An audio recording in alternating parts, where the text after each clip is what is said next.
Oi pessoal, sejam bem-vindos a mais uma aula do cursinho Ideia.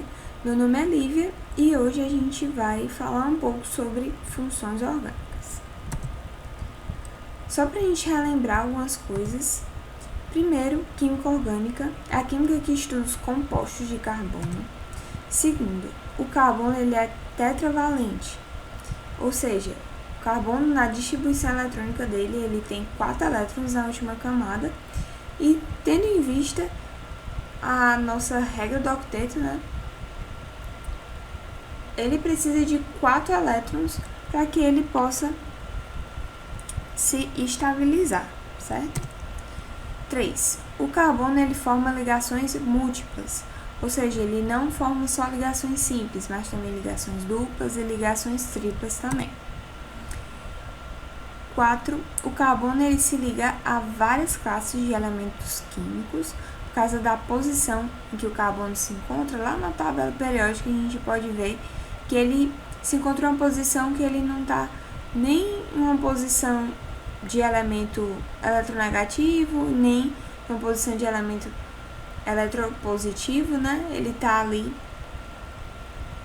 no meio dessas classes de elementos químicos, então ele tem essa propriedade, essa característica de se ligar com outros elementos, seja eles positivos, como o hidrogênio, e também ele pode se ligar com elementos eletronegativos, como o cloro, como o flúor, e assim por diante.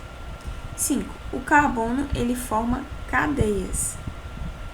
Ele tem uma capacidade de formar cadeias de acordo com as ligações que ele vai fazendo.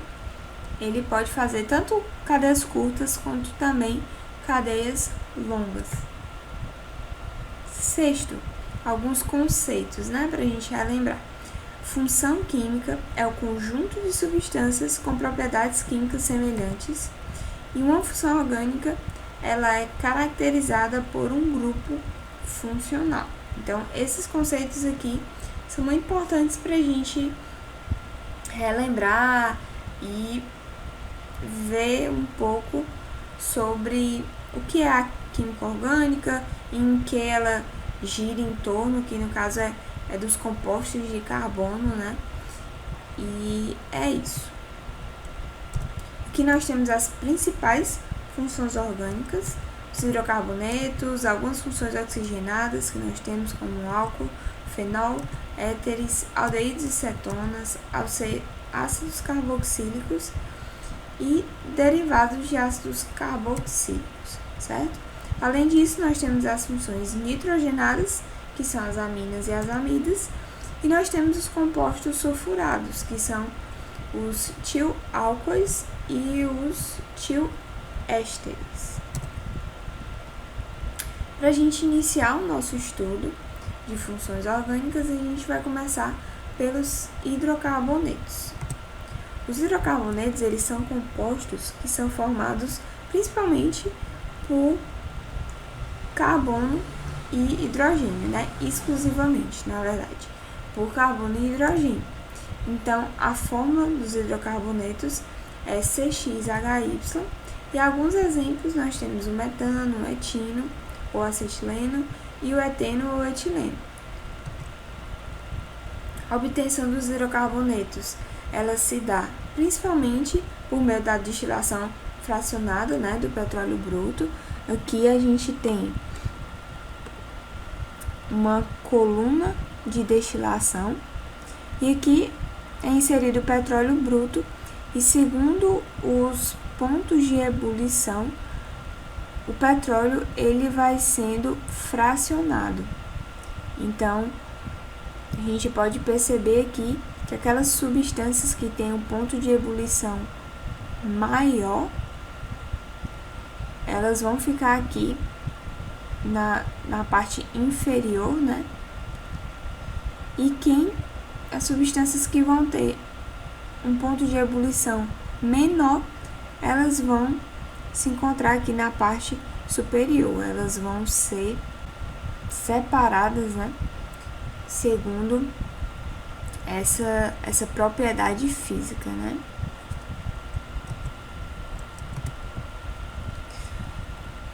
Principais propriedades físicas dos hidrocarbonetos.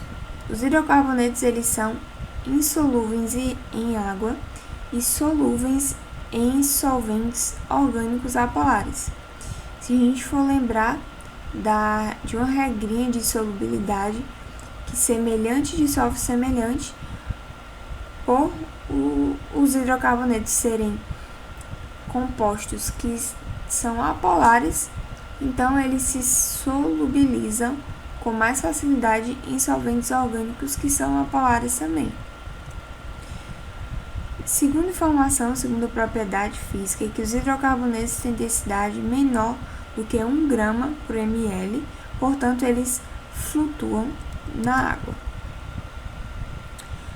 Outra propriedade é que as cadeias com um número maior de carbonos tendem a ser sólidas, enquanto cadeias com menos número de carbono podem ser líquidas ou na forma de gás, certo? Então, a gente pode inferir isso, né? Porque quanto maior o número de carbonos, também aquele composto vai ter uma massa maior, né? Então, e também vai ter uma maior agregação, né? E isso faz com que eles tendam a ser sólidos. Por serem compostos polares, as forças intermoleculares existentes entre eles são do tipo dispersão de London, ou força de Van der Waals, ou de polo induzido, o que significa que apresentam um baixo ponto de fusão e de ebulição. Então, para a gente relembrar das forças intermoleculares, a dispersão de London acontece em moléculas que elas são apolares. Então, depende de uma indução, né? Já que o composto ele não é polar, não tem uma carga negativa, uma carga positiva concentrada em algum polo da molécula. Então, depende de instantes em que a molécula se polariza. Então, por isso que ela é chamada de polo induzido. E uma observação, né, são os sólidos amorfos. Os hidrocarbonetos têm uma característica de quando eles se solidificam, eles não têm uma estrutura na forma de cristal. Eles não têm uma estrutura bem definida. Um exemplo disso é a parafina, que geralmente é passada nas pranchas e é usada também na fabricação de velas. Ela não tem uma estrutura bem definida, né? Aqui nós temos algumas divisões do hidrocarboneto, algumas divisões das classes de hidrocarboneto. E os hidrocarbonetos eles podem ser acíclicos, ou seja, ter a ausência de ciclos em sua estrutura, ou podem ser ciclos, que é o contrário, né? Ter ciclos em sua cadeia. E os hidrocarbonetos acíclicos e os cíclicos também, eles podem ser saturados ou insaturados. Saturados é quando o hidrocarboneto ele só tem entre os carbonos ligações simples, e o hidrocarboneto ele é considerado insaturado quando em sua cadeia existem ligações duplas ou triplas entre os carbonos. Entre os compostos saturados nós temos os alcanos, os insaturados nós temos os alcenos, que são hidrocarbonetos com ligações duplas, os alcinos, que são hidrocarbonetos com ligações triplas, e os alcadienos, que são hidrocarbonetos que possuem duas ligações duplas. E analogamente, né, nós temos para os cíclicos os ciclanos, hidrocarbonetos cíclicos saturados, e nós temos os ciclinos e aromáticos como hidrocarbonetos cíclicos insaturados. É muito importante a gente saber algumas regras de nomenclatura para quando a gente tiver numa questão, por exemplo, uma cadeia de carbonos, para a gente determinar o nome daquela cadeia, né? Então, algumas regras gerais é que os compostos orgânicos eles recebem nomes que dependem do número de átomos de carbono na estrutura e também do tipo de ligação e da função orgânica que eles pertencem. Então, o nome do composto orgânico ele é constituído de 3 partes: o prefixo, o infixo e o sufixo. O prefixo ele vai sempre indicar o número de carbonos que eu vou ter na molécula. O infixo ele vai indicar o tipo de ligação, ele vai sinalizar se a ligação é simples, ou se a ligação é dupla, ou se é uma ligação tripla. E o sufixo ele vai indicar a função química a que pertence a substância que a estrutura, né, substância, o composto. O que a gente tem nessas tabelas? As nomenclaturas, os prefixos, os infixos e os sufixos. Aqui nós temos os prefixos com os respectivos números de carbono, né? Se nós temos um carbono, a gente usa o prefixo met. Se nós temos 2, a gente usa et e assim por diante. E aqui nós temos os infixos com os respectivos tipos de ligação, né? E aqui nós temos a função orgânica. Então, como a gente pode ver, do hidrocarboneto, a cadeia, o composto, a nomenclatura do composto vai terminar com O. Se for um álcool ou fenol, vai terminar com O. Se for um aldeído, terminaria com al, cetonas, ona, e ácido carboxílico terminaria com oico. Então, para a gente iniciar o nosso estudo de nomenclatura, nós vamos agora falar sobre os alcanos, né? Os alcanos, eles são compostos que apresentam somente ligações simples entre os carbonos, como a gente viu nos slides anteriores, e ele possui uma fórmula genérica, que é o CnH2n mais 2. Então, alguns exemplos aí que a gente pode ver é o metano, o butano e o propano. E a nomenclatura dos alcanos tem como sufixo a terminação ano. Lembrando que o an, nesse caso, ele sinaliza que a cadeia tem só ligações simples, e o O sinaliza a terminação em O, né? Sinaliza que essa cadeia é um hidrocarboneto. Então, quando o alcano tem uma cadeia ramificada, além do nome da cadeia, deve-se citar as ramificações. Então, os nomes das ramificações vão derivar do alcano, só que você vai trocar a terminação, que seria ano, por il. Aqui temos um passo a passo para a nossa nomenclatura dos alcanos ramificados. Então, a primeira coisa que você vai fazer é escolher a cadeia principal. Então, você sempre vai escolher a cadeia principal sendo aquela que contém o maior número de carbonos, certo? Então, caso tenha algum empate, sempre devemos escolher aquela que possui o maior número de ramificação, certo? Então, a ramificação vão ser aqueles carbonos que vão ficar de fora da cadeia principal. Então, o segundo passo é enumerar a cadeia principal de modo que seja atribuída a menor soma numérica às ramificações. Então, em caso de empate, dar-se-á o menor número para a ramificação que aparecer primeiro na ordem alfabética.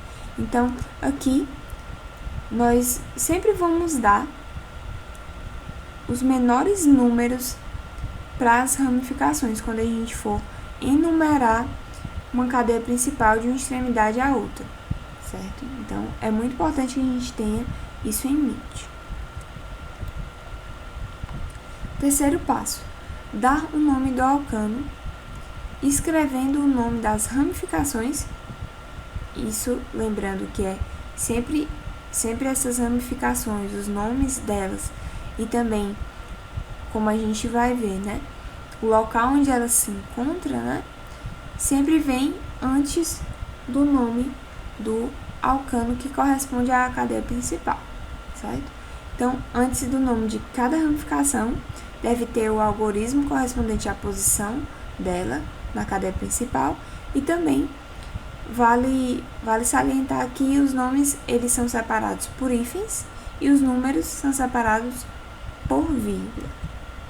Então, aqui na cadeia que a gente está estudando, né, a gente vai dar um nome para as ramificações, que como a gente viu, a gente trocaria o ano pelo il, então aqui ficaria um metil e aqui um etil, e aí a gente iria sinalizar onde estaria a ramificação. Então, no caso, nós teríamos o 3-etil, em ordem alfabética, né? 2-metil-pentano. Outras informações é que se uma ou mais ramificações aparecerem repetidas, utiliza o di, o tri, o tetra e o penta. Isso também vale para ligações duplas. Se a gente tiver uma cadeia, duas ligações duplas, no infixo a gente usa o di-en ou di-in, quando nós temos duas ligações triplas, e assim por diante. Outro fato é que ramificações ramificadas possuem nomes compostos, e quando elas são repetidas, a gente pode usar os prefixos bis, tris, tetraquis e pentaquis. Aqui nós temos alguns exemplos de ramificações que são muito conhecidas, né? Sendo elas, vale destacar, as mais importantes são o vinil, o isopropil e o fenil e o benzil, que geralmente são ramificações que mais caem, né, na nomenclatura.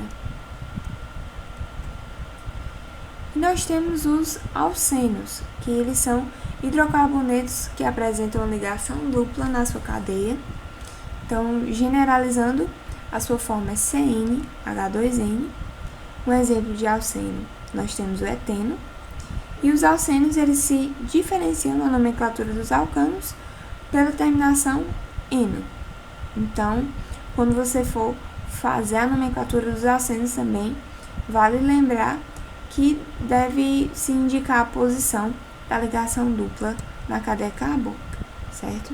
Então, a cadeia, ela deve, tendo em vista que ela tem ali na sua estrutura uma ligação dupla ou tripla, uma insaturação, a gente deve sempre enumerar a cadeia a partir da extremidade mais próxima da ligação dupla e também deve citar o menor dos dois números que abrangem a ligação dupla, escrevendo antes da terminação do eno, como foi citado anteriormente. Então, aqui nós temos um exemplo de uma cadeia de alceno, que é um alceno, né? E aí, nós enumeramos da extremidade mais próxima da ligação dupla. E aí, quando a gente for colocar o nome, né, da cadeia, então a gente vai dar primeiramente o nome para as ramificações, certo? Então a gente vai colocar aqui, no caso, o nome do metil, né, já que são 2-metil, e a gente vai sinalizar onde é que eles se encontram, no caso no carbono 4 e no carbono 5, e a gente vai sinalizar que são duas ramificações do tipo metil. Então a gente vai colocar o número separado por hífen de metil, hífen novamente, X2N, o 2 sendo a localização da ligação dupla.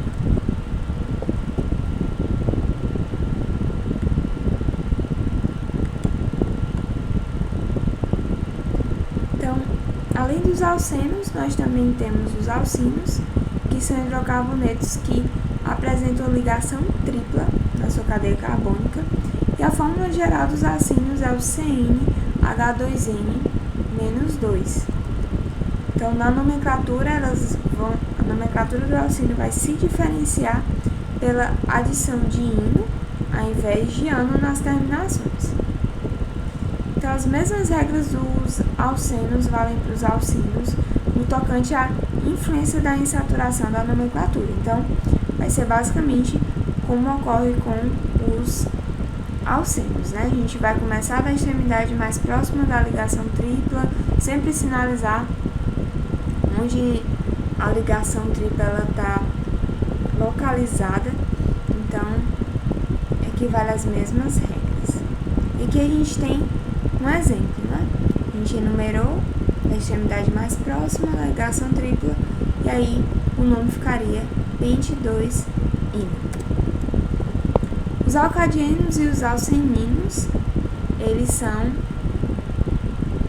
compostos que, na verdade, eles têm uma nomenclatura bem parecida com os dos alcenos e os dos alcínios, diferenciando pela quantidade de ligações duplas e triplas também. No caso dos alcadienos, a gente sinaliza que tem duas ligações duplas, colocando o di no final para ser dieno.